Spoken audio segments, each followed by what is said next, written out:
නිරෝගීමත් දවසක් වෙන්න කියලා ප්‍රාර්ථනා කරනවා සියලුම දෙනාට. ප්‍රෝටීන් කියන්නේ අපේ ඇඟට අවශ්‍ය මූලික ශක්ති ප්‍රභවයක්.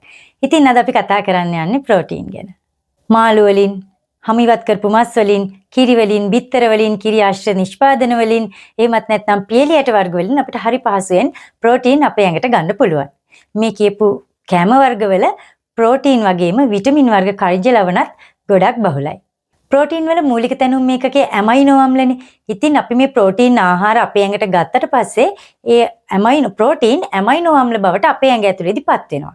ඊට පස්සේ ආයෙමත් අපේ ඇඟ ඇතුලේදී ප්‍රෝටීන් නිෂ්පාදනය කරනවා. ඔය විදිහට තමයි මේ ප්‍රෝටීන් ආහාර ප්‍රභව අපේ ඇඟට ගත්තාම අපේ ඇඟට ඕන කරන ප්‍රෝටීන් අපිට ලැබෙන්නේ. අපේ දෛනික ශක්තිය අවශ්‍යතාවයෙන් සාමාන්‍යයෙන් 120ක් විතර ගන්නෙ මේ ප්‍රෝටීන් වලින්. ඒ හින්දා ප්‍රෝටීන් බහුල ආහාර ගන්න එක අපේ සෞඛ්‍යයට හරිම වැදගත්.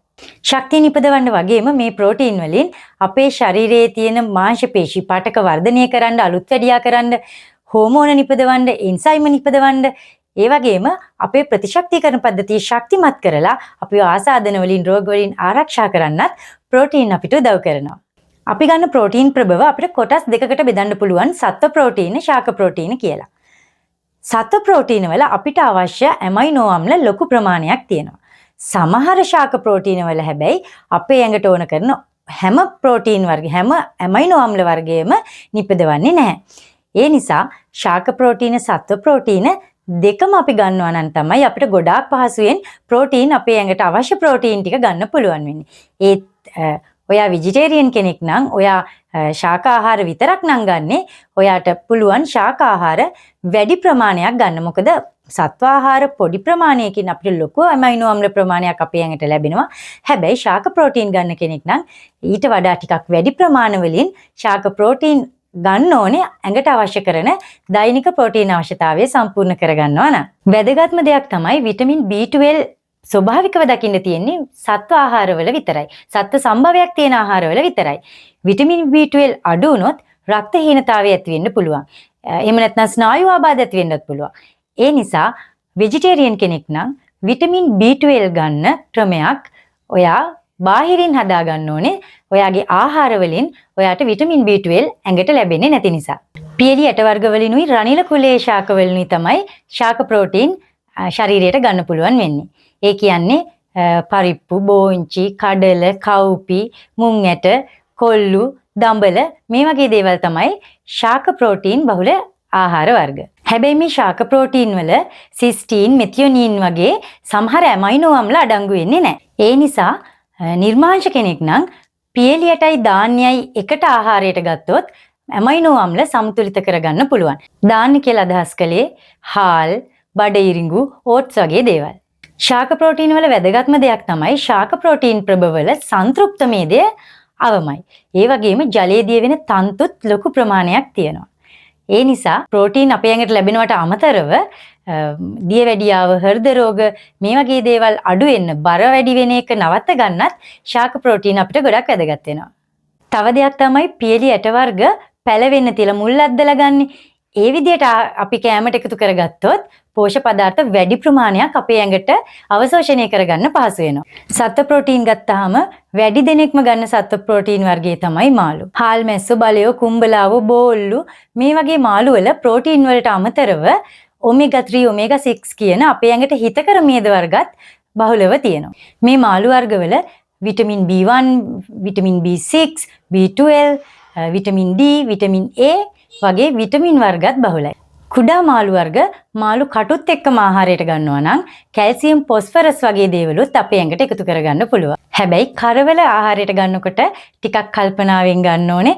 මොකද ඒ වගේ කැල්සියම්, අයඩීන් බහුල වුණාට ලුණු අධික හින්දා ඒක අපේ රුධිර පීඩනය වැඩි වෙන්න බලපාන්න පුළුවන්. මාළු වගේම ගොඩක් දෙනෙක් ගන්න ප්‍රෝටීන් ප්‍රභවයක් තමයි බිත්තර කියලා කියන්නේ. බිත්තරවල අපිට ඕන කරන හැම අමයිනෝ අම්ලයම නිවැරදි අනුපාත වලින් එකතු වෙලා තියෙන හින්දා බිත්තරයක් ආහාරයට ගන්නවා නම් අපිට ඕන කරන සියලුම ඇමයිනෝ අම්ල හරි අනුපාත වලින් අපේ ඇඟට ගන්න පුළුවන්. මේ බිත්තරවල තියෙන ප්‍රෝටීන් ඉක්මනට ජීර්ණය වෙලා හරි පහසුවෙන් අවශෝෂණය වෙන හින්දා අපේ ඇඟට පහසුවෙන් ප්‍රෝටීන් ලබා ගන්න පුළුවන්. මස් කියලා කියන්නේ ගුණාත්මක බවින් උසස් ප්‍රෝටීන් ප්‍රභවයක්. හැබැයි මස් වල හැම කොටසේ තියෙන තෙල් වල සංතෘප්ත මේදා බහුල හින්දා හැම ඉවත් කරපු මස් තමයි ප්‍රෝටීන් ප්‍රභවයක් විදිහට අපි ආහාරවලට එකතු කරගන්න ඕනේ. මස් වලත් විටමින් B, D, A, සින්, khනිජ ලවණ, යකඩ වගේ දේවල් බහුලව තියෙනවා. ගොඩක් දෙනෙක් ප්‍රෝටීන් ප්‍රභවයක් විදිහට සැකසූ අතිසැකසූ මස් ආහාරවලට ගන්නවා. ඒ කියන්නේ සොසේජස්, මීට් බෝල්ස්, බේකන්, හැම් වගේ දේවල්. ස්වභාවික මස් වර්ග වලට වඩා මේ සැකසූ මස් වල ලුණු, සංතෘප්ත මේදය, නයිට්‍රේට ගොඩක් එකතු වෙලා තියෙන හින්දා මේ වර්ග ප්‍රෝටීන් ප්‍රභවයක් විදිහට ආහාරයට ගන්න එක අවම කරගන්නවා නම් තමයි ගොඩක් වැදගත්. ආහාර වේලකට මස් මාළු, කිරි බිත්තර වගේම පියලි ඇට වර්ගිකුත් එකතු කරගන්නවා නම් අපිට ශාක ප්‍රෝටීන්, සත්ව ප්‍රෝටීන් දෙකම සමතුලිතව අපේ ඇඟට ගන්න පුළුවන්. අපි අපේ ආහාරවලට ප්‍රෝටීන් ප්‍රභවයක් එකතු කරගන්නකොට අපි මතක තියාගන්න ඕන වැදගත් කරුණු ටිකක් තියෙනවා. ශාක ප්‍රෝටීන ගන්නවා නම් පියලි ඇට වර්ග, ධාන්‍ය වර්ග දෙක කලවමට ගත්තාම තමයි අපිට අවශ්‍ය ඇමයිනෝ අම්ල සියල්ල ලබා ගන්න පුළුවන් වෙන්නේ. පියලි ඇට වර්ගවල තියෙන යකඩ අපේ ඇඟට වැඩිපුර අවශෝෂණය කරගන්න නම් එක්කෝ විටමින් C බහුල ආහාරයක් එක්ක ගන්න පුළුවන්. එහෙම නැත්නම් මුල්ලද්දවල ගන්න පුළුවන්. එහෙමත් නැත්නම් මස් මාළු වගේ දෙයක් එක්ක කලවමට ආහාරයට ගන්න පුළුවන්. ෆොස්ෆරස්, කැල්සියම් අපේ ඇඟට පහසුවෙන් ලබා ගන්න ඕනේ නම් පොඩි මාළු වර්ග කටුත් එක්ක ආහාරයට ගන්න ඕනේ. තේල් සහිත මස්, සැකසූ මස් ආහාරයට එකතු කරගන්නවා වෙනුවට හැම ඉවත් කරපු මස් වර්ග ආහාරවලට එකතු කරගන්න අපි කල්පනාවෙන් ඉන්න ඕනේ. අධික උෂ්ණත්ව වලට රත් කරපු මස් වර්ග ආහාරයට ගන්න එකෙන් වළකින්න ඕනේ. ඒ කියන්නේ ග්‍රිල් කරපු, බාබකියු කරපු, ගින්නෙන් පුරුස්සපු වගේ මස් වර්ග. මොකද ඒ වගේ බහු ඇරෝමැටික හයිඩ්‍රෝකාබන කියන පිළිකාකාරක අඩංගු වෙලා තියෙන්න පුළුවන්. අන්තිම කාරණේ. ඒ වගේම වැදගත්ම දේ තමයි අපි ලෙඩ වෙලා ඉන්න වෙලාවක අපිට රෝග වලින් ඉක්මනට සුව වෙන්න නම් අපිට වැඩිපුර ප්‍රෝටීන් ඇඟට ඕනේ. ඒ නිසා අසනීප තත්වයක ඉන්න කෙනෙක් නම් වැඩිපුර වෙනදට වඩා වැඩියෙන් ප්‍රෝටීන් අපේ ඇඟට ආහාරයට ගන්න ඕනේ. ඒ කාරණේ කියනකොට කියන්න වැදගත් දෙයක් තියෙනවා. ඒක තමයි අපි සාමාන්‍යයෙන් දෙයියන්ගේ ලෙඩ හැදුනහම පිලි කන්න හොඳ නෑ කියලා මස් මාළු වලින් අයින් වෙලා ඉන්නවනේ. මොනවද මේ දෙයියන්ගේ ලෙඩ කියන්නේ? වෛරස් ආසාදන. වෛරස් ආසාදන වලින් ඉක්මනට සුව වෙන්න නම් අනිවාර්යෙන් අපේ ඇඟට හොඳ ප්‍රෝටීන් ආහාර ප්‍රභව ඕනේ. ඉතින් ඒ වගේ ලෙඩ හැදුනහම පිලි කියලා මස් මාළු කන්න නැතුව ඉන්නවට වඩා හොඳම දේ තමයි මස් මාළු කන කෙනෙක් නම් වෙනදටත් වඩා වැඩිපුර මස් මාළු ආහාරයට ගන්න. මස් මාළු ආහාරයට නොගෙන කෙනෙක් නම් මම කලින් කිව්ව ශාක ප්‍රෝටීන වැඩිපුර ආහාර වලට එකතු කරගන්න. එතකොට ප්‍රතිශක්තිකරණ පද්ධතියේ ශක්තිමත් වෙලා ඉක්මනට ඒ රෝග වලින් සුව වෙන්න පුළුවන්. ඉතින් මේ කිව්ව විදිහට ප්‍රෝටීන් ආහාර ඔයාගේ ආහාර වලට එකතු කරගත්තොත් ඔයාගේ ආහාරය සෞඛ්‍ය සම්පන්න ආහාරයක් කරගන්න පුළුවන්. ඒ වගේම ඔයාගේ සෞඛ්‍ය තව දියුණු කරගන්න පුළුවන්. ඉතින් ආරාධනා කරනවා සුවවදනී YouTube channel එක subscribe කරන්න.